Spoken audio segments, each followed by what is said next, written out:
Hey guys, so today I want to show you my template a bit and just explain my reasoning as to why I use a template and why I think if you're a producer for your own self and your own personal sound, why you should also be using a template.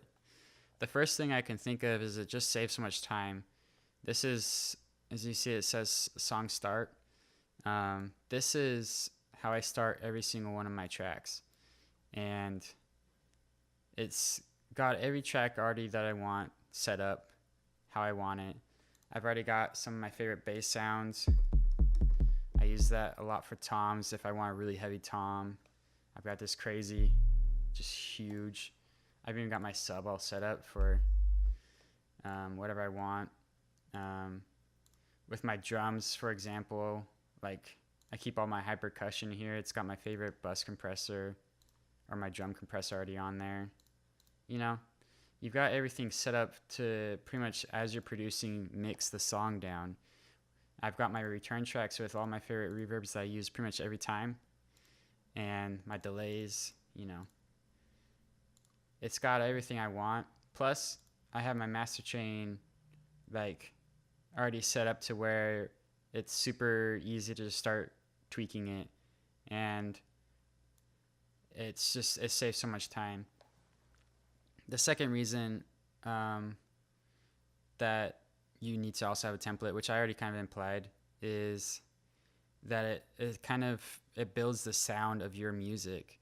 If you're using the same saturation and the same reverbs and the same type of mix down, it'll create a sound for yourself, and people will recognize your songs when DJs play it in a set.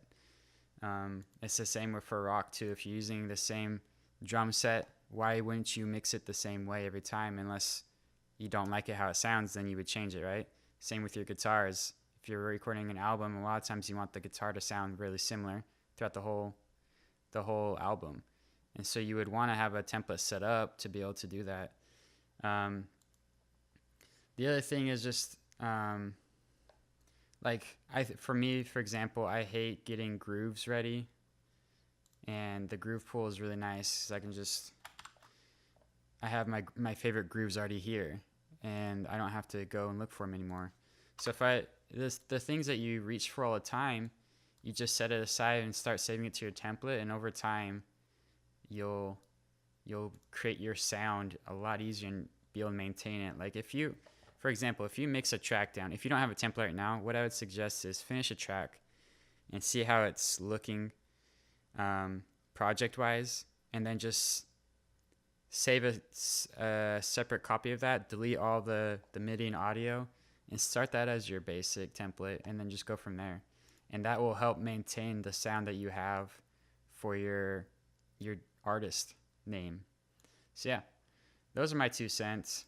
I just feel like with producing, it's all about speed, because you want to get the idea down and also creating the same sound and the quality of sound. And yeah.